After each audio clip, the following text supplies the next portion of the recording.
자, 오늘 우리 시대를 위기의 시대다 이렇게 얘기합니다. 코로나 팬데믹으로 또 위기가 사회 전반 모든 영역의 위기가 느껴집니다.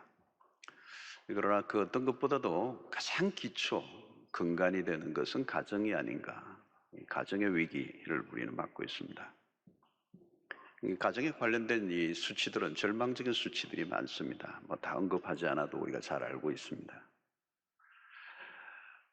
특별히 이제 가정에 관련된 또 결혼에 관련된 설교가 갈수록 까다로워집니다. 왜냐하면 우리를 둘러싼 상황이 굉장히 어려워졌고 다양화되어졌기 때문에 쉽게 정의를 내린다는 게 참 어려운 거죠. 그럼에도 우리는 반복적으로 계속 우리가 해야 될 것은 성경적 원리를 확인해야 합니다. 성경이 뭐라고 말씀하는가. 소위 말하면 가정에 대한 오리지널, 원본을 찾아야 되는 거죠.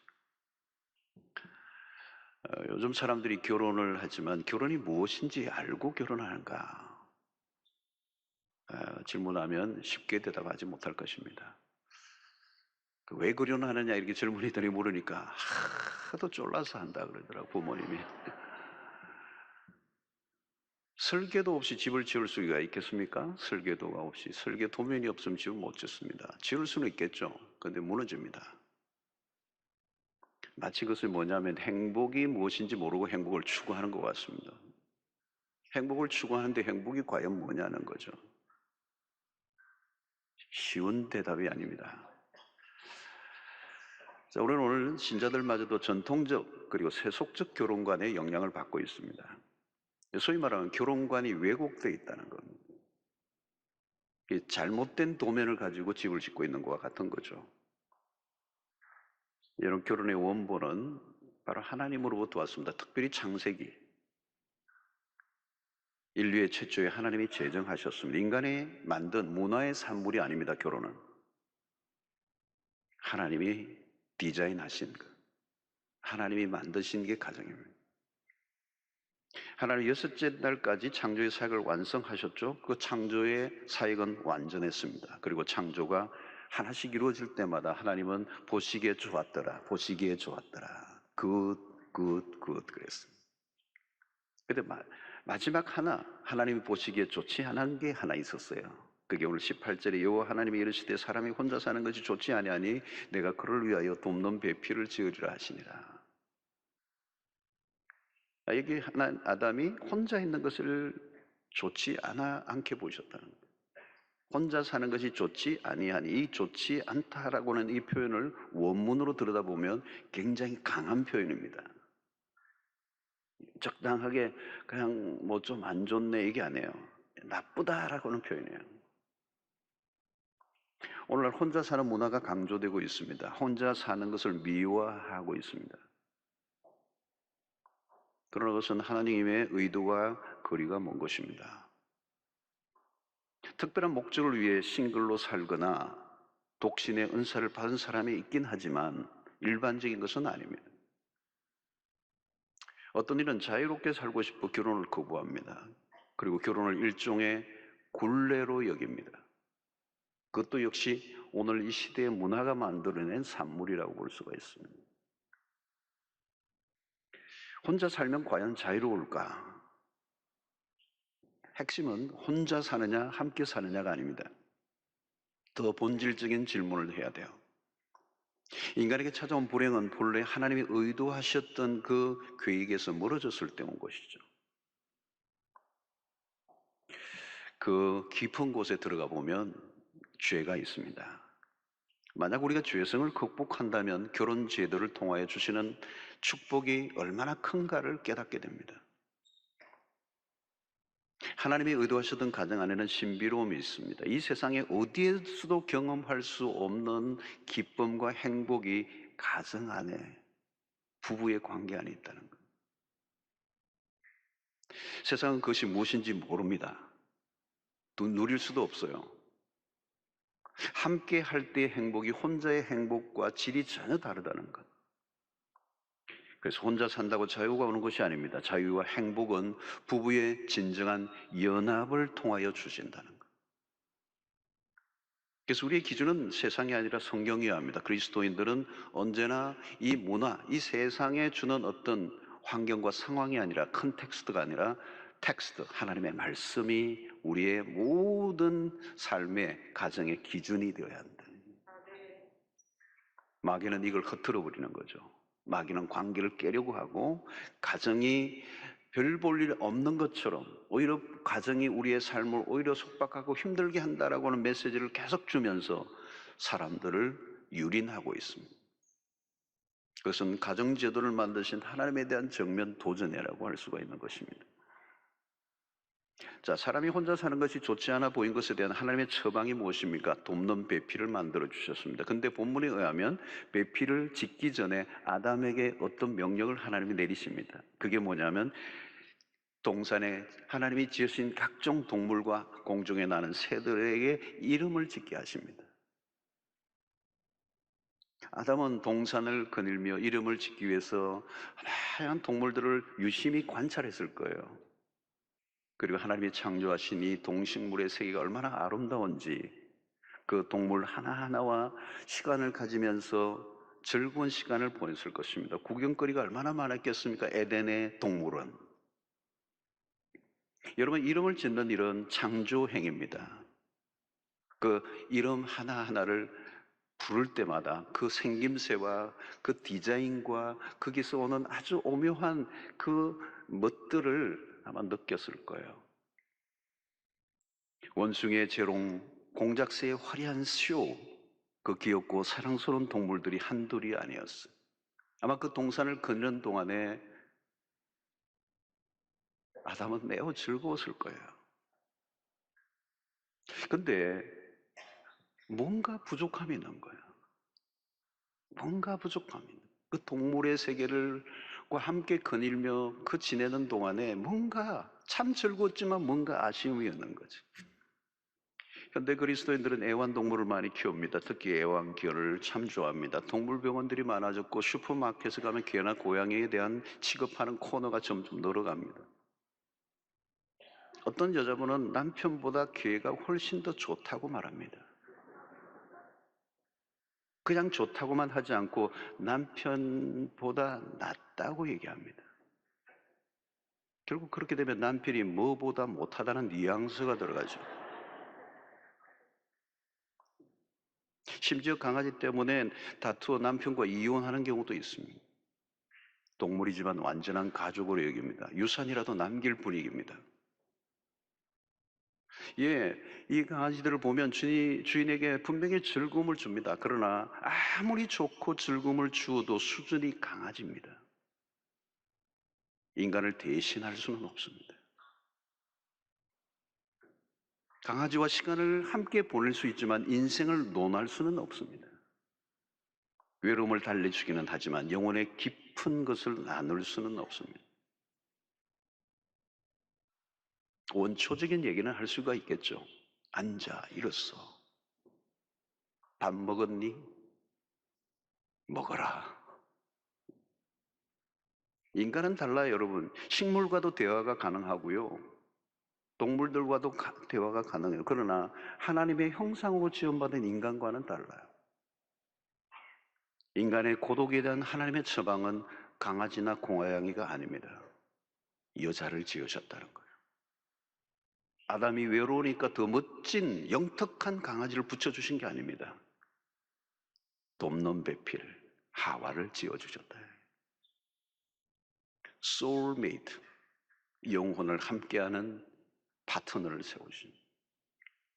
하와를 지으신 첫 번째 목적은 돕는 배필이에요. 가정에서 아내의 역할을 정의해 줍니다. 돕는 배필이라는 말은 남편은 아내의 도움 아래 완전해질 수 있다는 뜻입니다. 아내의 도움이 없이는 남자는 불완전한 존재라는 뜻입니다.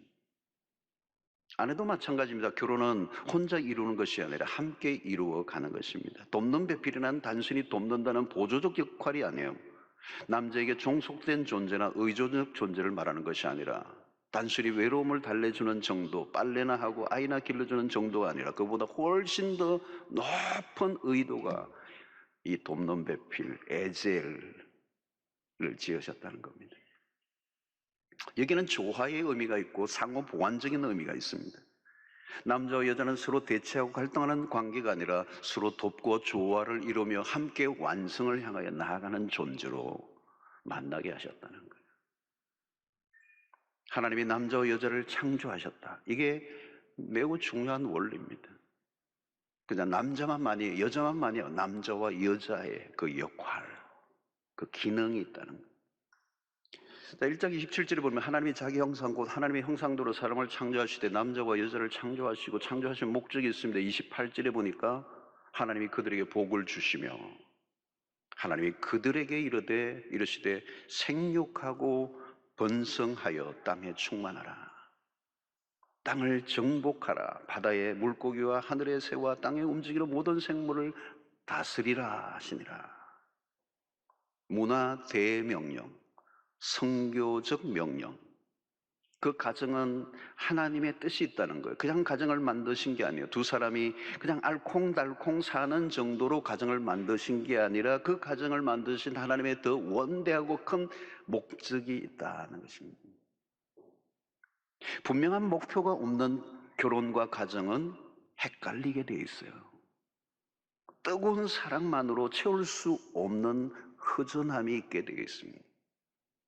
사랑을 이루어내야 할 궁극적인 목적을 발견하는, 하나님이 주신 사명이 있는 가정이 행복한 것이죠. 두 사람이 날마다 마주 보고만 있다고 행복이 주어지는 것이 아니라 그 가정을 향한 하나님의 비전과 목표를 발견하는 것. 만약에 그것이 없다면 동물적 삶과 큰 차이가 없는 것입니다. 하나님이 우리 가정에 주신 미션이란 뭔가? 하나님은 그들에게 복을 주시는데 그 복은 생육하고 번성하고 땅에 충만하게 하라는 거예요. 피조물의 지배를 받으며 사는 게 아니라 다스리는 권세를 부여해 주시는, 거의 하나님과 같은 엄청난 권세를 주셨다. 피해를 입을까 두려워 소극적으로 살아가게 하는 것이 아니라 창조적 삶을 살게 하셨다는, 그 가정에 하나님이 더 놀라운 기회를 허락해 주셨다. 그래서 복음 안에서 그리스도인의 가정은 행복이 목표가 아니요, 행복은 수단이지 목표가 아닙니다. 그 가정을 통하여 이루신 하나님의 뜻에 합당하게 살아가게 될 때 그 가정이 뭐예요? 오늘 생육하고 번성하고 땅을 다스리고 정복해가는,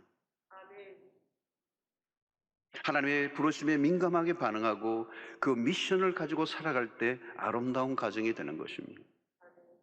겉으로는 사명을 감당한다고 하는데 부부가 깨어져 있으면 아무것도 할 수 없어요. 오히려 하나님의 영광을 가릴 수 있습니다. 결혼은 서로를 기쁘게 하는 것일 뿐만 아니라 하나님을 기쁘시게 하려는 목적이 있는 것입니다.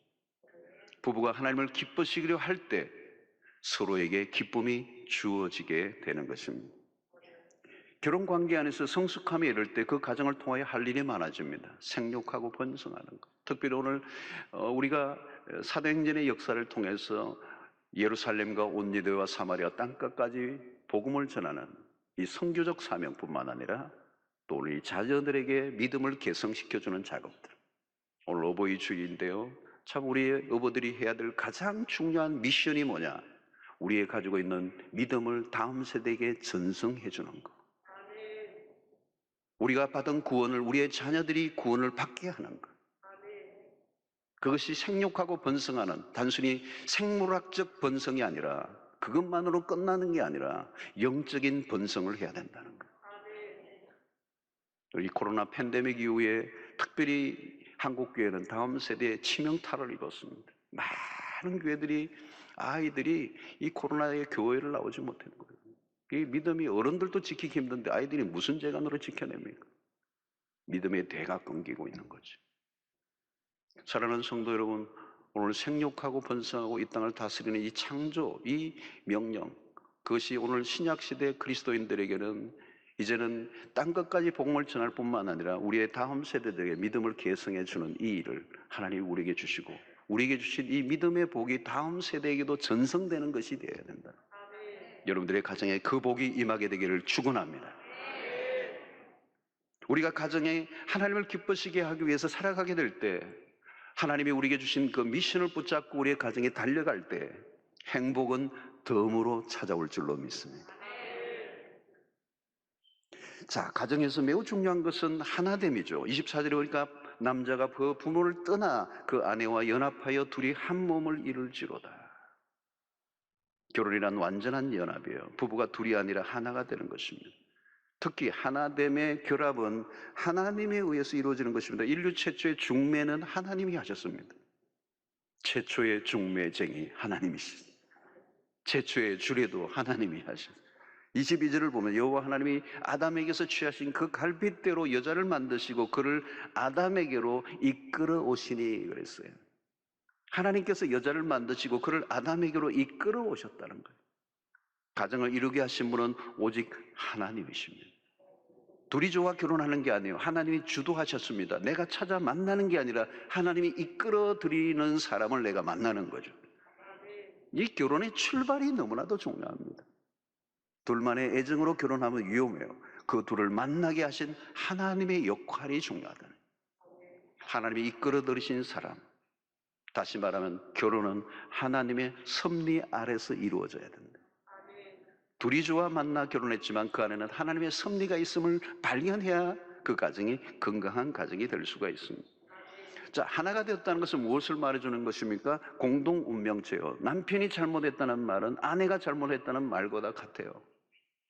한 사람에게만 모든 책임을 돌릴 수 없게 되어진 존재가 부부의 관계. 상대의 탓만 할 수 없습니다. 아내에게 잘못이 있다는 말은 남편의 문제이기도 합니다. 따로따로 책임을 돌릴 수 없어요. 거기서 이 부부라는 것입니다. 보십시오. 에덴 동산에서 범죄에 대한 하나님의 심판은 뭐예요? 아담과 하와 모두에게 심판을 내렸어요. 하나로 묶여져 다루어진다는 겁니다. 남편이나 아내의 흉을 보면 어떻게 될까요? 결국 나에게로 돌아오는 것입니다. 내가 어쩌자고 저런 인간을 만났는지 모르겠다고 하면 안 돼요. 가끔 속아서 결혼했다는 말을 하는 사람이 있습니다. 속은 것이 아니라 본래 그런 사람을 만난 겁니다. 중요한 것은 결혼은 본래 연약한 두 남녀의 결합입니다. 완전체로 만난 게 아니에요. 부부란 세월이 가면서 조금씩 알아가고 배워가는 관계입니다. 온전한 사람이 만났다가 문제될 것이 하나도 없습니다. 온전한 사람이 이 세상에 어디에 있습니까? 연약함으로 시작해서 완성으로 가는 것이 결혼이다. 상대의 연약을 내가 끌어안아주고 보완해 주라고 만나게 하셨습니다. 서로에게 있는 약점을 내치면 안 되고 끌어안아야 한다는 것. 때로는 싸울 수도 있습니다. 어찌 안 싸우고 살 수가 있으며, 그러나 살아가면서 싸움의 횟수가 조금씩 줄어들고, 싸워도 가볍게 싸우고, 또 싸웠다 할지라도 빨리 화해하는 법을 익혀가는 것. 어떻게 가능하죠? 십자가가 답입니다. 하나님과 원수 관계되었던 우리를 십자가로 화해케 하셨습니다. 때로는 사랑하기 어려울 정도의 사람을 사랑하는 것, 그게 십자가이죠. 고비를 십자가로 처리하며 넘어가야 합니다. 어느 순간부터 배우자의 실수에 대해서 조금씩 둔감해지기 시작해요. 하루아침에 한 몸이 되는 것이 아니라 시간이 필요하다는 겁니다. 하나님은 부부관계 안에서의 만족을 얻게 하시는 것이죠. 하나님은 가정 안에서 최상의 행복을 누리도록 하셨습니다. 그것이 창조의 원리입니다. 다른 곳에서 만족을 얻고자 해서는 안 된다. 그것은 불행의 시작이 되는 것입니다. 가장 위험한 발상은 가정 바깥에서 기쁨이 있는 줄 알고 기웃거리는 것입니다. 하나님은 한 번도 그것을 허락하신 적이 없습니다. 속으면 안 돼요. 마귀가 너무도 많은 거짓말을 퍼뜨려 놓았습니다. 가정 바깥에 무엇이 있는 것처럼. 여러분, 부부관계는 상호 보완적인 면이 있습니다. 에베소서 5장 33절을 보면, 그러나 너희도 각각 자기 아내 사랑하기를 자신과 같이 하고 아내도 자기 남편을 존경하라. 아내 사랑하기를 어떻게 자신과 같이 하고. 자, 둘의 관계는 서로 뗄래야 뗄 수 없습니다. 상대를 사랑하는 것은 바로 나를 사랑하는 것이다. 둘 다 서로가 필요한 존재가 되었다. 혼자 스스로 잘났다고 교만할 수 없다는 것입니다. 그러므로 여기서 매우 중요한 것은 부부의 관계는 지배의 관계가 아니에요. 섬김의 관계는, 섬김의 작동, 지배의 원리가 작동하는 게 아니라 섬김의 원리가 작동되어야 합니다. 어떻게 하면 지배할 것인가가 아니라 어떻게 하면 더 잘 섬길 수 있는가를 고민해야 합니다. 그런데 중요한 것은 이것이 쉽지 않다는 것입니다. 우리는 사랑에 미숙합니다. 사랑을 주기보다 상처를 줄 때가 더 많습니다. 하나님을 사랑하는 것과 배우자를 사랑하는 것은 멀리 떨어져 있지 않습니다. 우리의 신앙과 부부의 관계, 떨어져 있는 관계가 아닙니다. 하나님을 사랑하는 것을 구체적으로 경험할 수 있는 장이 부부의 관계를 통했습니다. 자, 오늘날 우리의 가정들이 깨어지는 그 배경 안에는 한가운데는 죄의 문제가 있다고 그랬습니다. 그리고 이 죄의 가장 뚜렷한 특징이 이기심이라고 하는 것입니다. 그러므로 우리의 가정이 어려운 것은 어떤 이 시대적인 환경, 문화, 외적인 환경이 아니라 내적인 부분입니다. 그것은 철저히 죄의 문제고 그 죄가 가장 뚜렷하게 드러난 것이 이기심이라고 하는 것입니다. 여러분, 오늘 이기주의, 이것은 아주 어린 시절부터 시작되는 것이죠. 특별히 오늘 문화적으로 이기주의를 더 부추기는 문화예요. 아이들도 이전에는 여러 아이가 자녀들이 자랐기 때문에 형제들이 다 뒤엉키면서 어떤 물건이든 공유를 했습니다.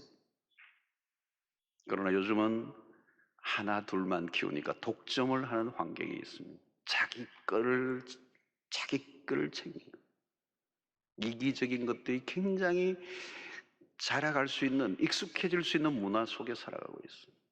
나만을 아는 거죠. 근데 여러분, 이것이 결혼하기 전까지는 괜찮아요. 그러나 결혼하고 나면 달라야 합니다.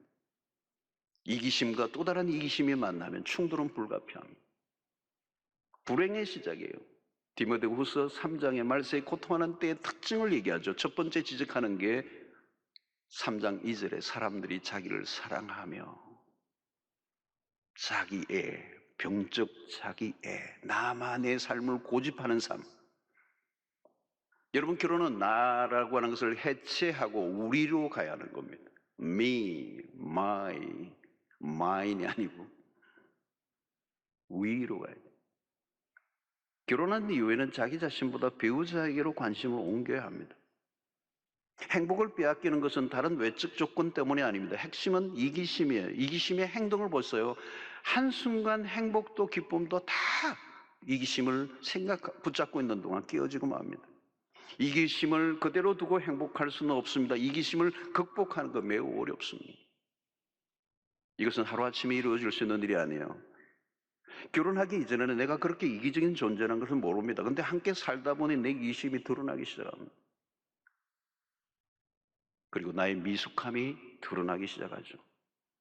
성도 여러분, 성숙이란 무엇을 의미합니까? 무엇을 하든지 상대편을 먼저 고려하는 것이 성숙입니다. 내가 좋으면 되는 게 아니라 상대가 좋은 것을 따라가는 것.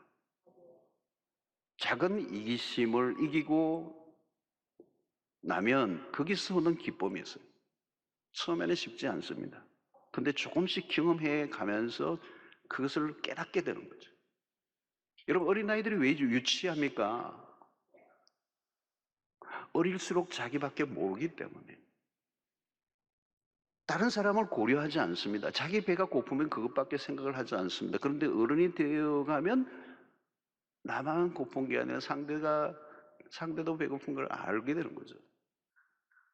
그런데 어른이 되어도 아이 때와 같이 행동한다면 그것을 뭐라 하죠? 심각한 것이죠. 그것을 어덜트 차일드라고 그러잖아요. 성숙해지면서 조금씩 이기심을 극복하게 됩니다. 사랑은 말이나 노래로는 안 됩니다. 구체적인 행동이죠. 상대에 대한 요구는 조금씩 줄어들고 상대를 향한 헌신은 더 깊어져 가야 됩니다. 자기의 만족을 위해 상대 배우자에게 계속 무엇인가를 요구하고 있다면 이미 관계는 틀어져 있는 것입니다. 반대로 가야 돼요. 우리는 상대를 계속 바꾸려고 합니다. 안 바뀌어집니다. 바꿀 수 있는 유일한 길이 있다면 내가 바뀌어져 가는 것입니다. 내가 변화되지 않는 한 결혼 관계는 힘들어집니다. 초점은 상대를 행복하게 하는 것이어야 돼요. 배우자가 행복해야 내가 행복해지는 거. 상대를 불행하게 하면 나도 불행해지는 거. 가족의 유익을 위해서 자신이 희생할 준비가 되어 있어야 합니다. 서로에게 명령해서는 안 되는 것이죠. 부부관계는 누가 누구에게 명령을 하는 관계가 아닙니다. 현대인들은 자신을 위해 모든 걸 투자해요. 자기 자신이 우상입니다. 자기 몸이 우상이에요. 모든 에너지를, 모든 것들을 자기를 위해 다 쏟아붓습니다. 그러나 여러분, 결혼한 이후부터는 달라져야 돼요. 남편이 편안한 소파에 앉아 이것저것을 요구한다면 그리스도가 교회에 보여주신 모습과는 다른 것입니다. 어떻게 하면 내가 좀 더 편안하게 지낼 수 있을까를 고민하기보다 상대를 조금이라도 더 돕고자 노력하는 것. 여러분, 자칫하면 상대에 대한 요구가 많아지죠. 살아갈수록. 요구가 많아지는 순간부터 우리는 불평과 불만이 늘어나게 됩니다. 나의 만족에만 몰두하면 요구하는 것이 늘어나는 것입니다. 우리의 초점은 나의 만족이 아니라 배우자의 만족이어야 됩니다. 하루 종일 직장에서 코에 단내가 나도록 일하고 돌아온 남편이 집안일을 돕는 일은 어려운 일입니다. 그런데 하루 종일 아이들을 돌보며 집안일을 한 아내도 저녁이면 이미 지쳐 있습니다. 그때가 중요합니다. 네가 해, 내가 해.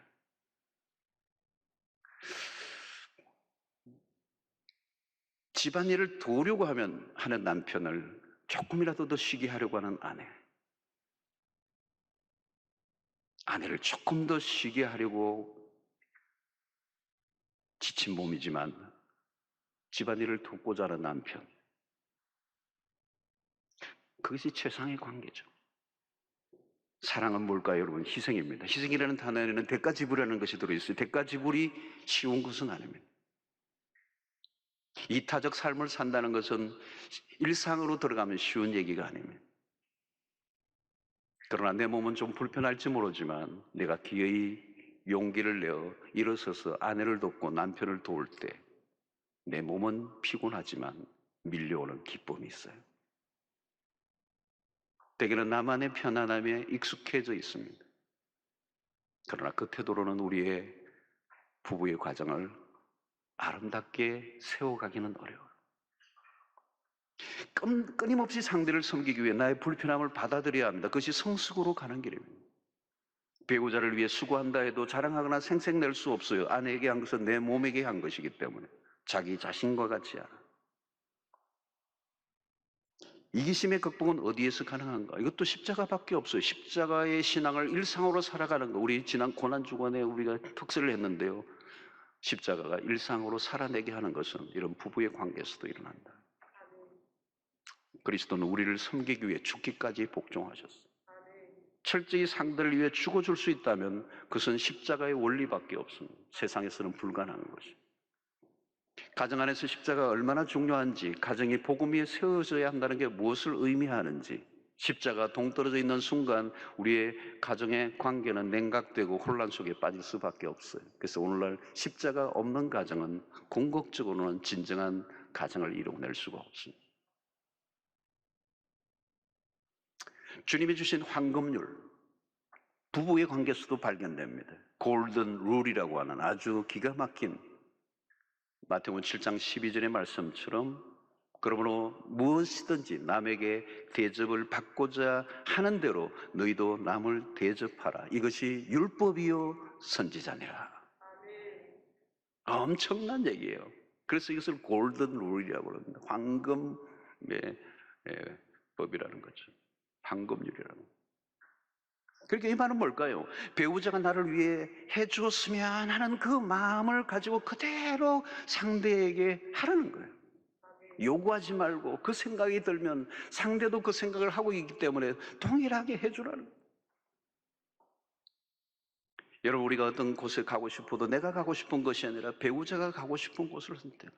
이 휴일날 아침 아내는 멋진 브런치 카페를 가고 싶은데 남편은 선지 해장국을 먹자고 하는 거예요. 이 분위기 없는 남편과 함께 어떻게 할 것인가? 선지 해장국을 먹을 것인가? 고집하며 브런치 카페를 갈 것인가? 그것이 문제로다. 식성이 아주 다른 부부의 일상은 쉽지 않아.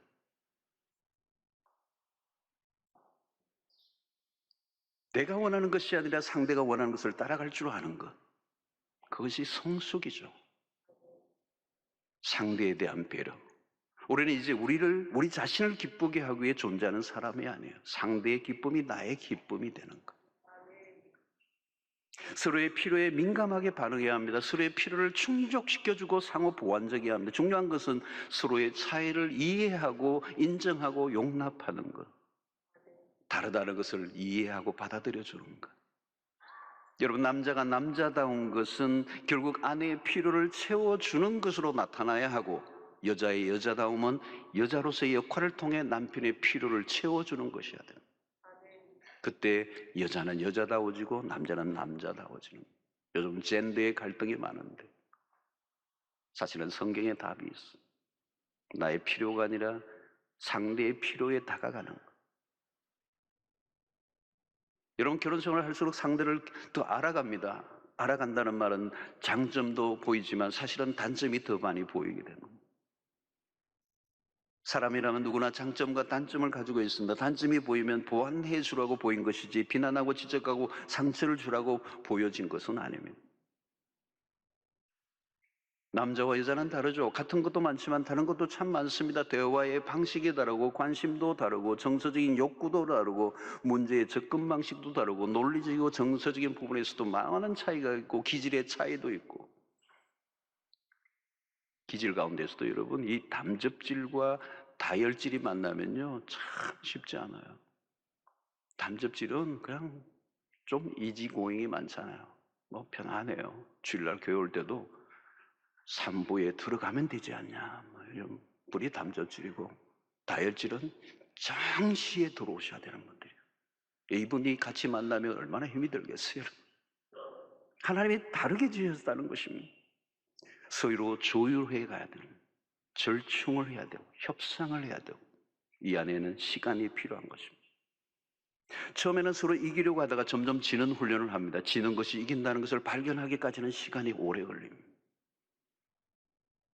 시간이 흐르면서 갈등은 줄어들고 조금씩 더 배려가 많아지고 양보를 해야 하면서 주어지는 기쁨을 알아가게 되는데, 이것은 세월이 흐르면서 부단히 노력해야 한다는 거예요. 자신의 약한 부분은 극복하기에 노력하고 상대를 이해하려는 노력은 끊임없이 해야 하는 것입니다. 자, 내가 상대를 위해 존재하는 것을 잊지 말아야 합니다. 상대를 존중하고 세워줘야 합니다. 나를 만나 상대가 비참하게 되어서는 안 된다는 것. 나를 만나 상대가 이전보다 훨씬 더 존귀한 존재로 세워지게 하는 것. 그게 부부의 관계의 원리. 상대를 깎아내리면 그와 함께 사는 나도 마찬가지입니다. 나의 잘남이 아니라 상대를 잘나게 하는 쪽으로 선택하는 것. 나의 똑똑함을 주장하다가 상대를 바보로 만들어 버릴 때가 얼마나 많습니까? 반대로 해야 돼요. 상대를 돋보이게 만들어줘야 돼요. 이런 신앙이 좋아져 간다는 것은 무엇을 의미합니까? 내 주변의 사람들을 더 존귀한 존재로 만들어주는 역할을 하는 것입니다. 나 잘난 맛에 사는 것이 아니라 나로 인해 아내가 남편이 더 아름답고 멋진 존재로 세워지게 하는 것. 부부가 된 이상 한 사람만 올라가고 한 사람만 내려가는 법은 없습니다. 아내로부터 남편으로부터 가장 존귀한 존재로 가치를 깨닫게 해주는 것이 부부의 서로의 역할이라는 것입니다. 얼마나 소중한 존재인가, 얼마나 가치 있는 존재인가. 가정 안에서 그 존재의 가치를 느끼게 할 때 삶의 의욕이 넘치게 되는 것입니다. 가장 존귀한 남편, 아내로 인정받을 때 그 가정 안에는 누구도 흔들 수 없는 큰 힘이 넘쳐나게 되는 것입니다.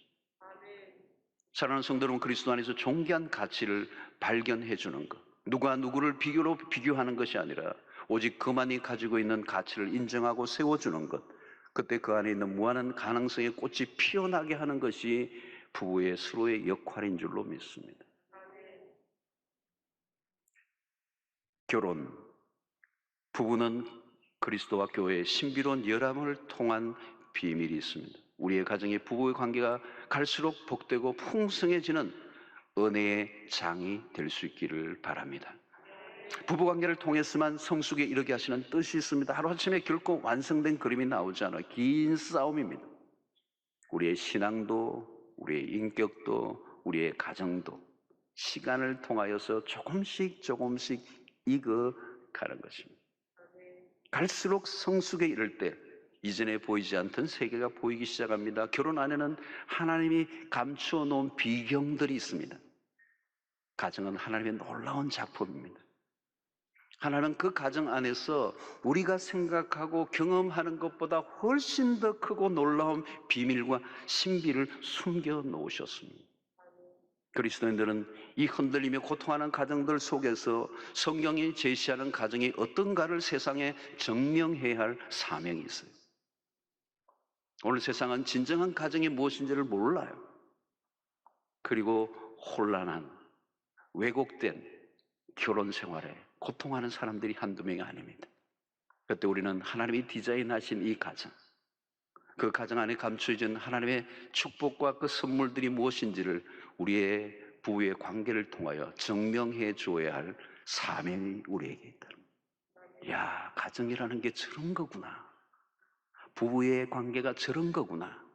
십자가가 아니면 도무지 이해할 수 없는 하나님이 에덴에서 설계하셨던 그 축복된 가정, 그 가정 속에서 나오는 그 행복과 기쁨을 세상 사람들이 우리의 가정을 통하여 목말라 하고 궁금해하고 물어오는 삶을 우리가 살아야 하는 것입니다.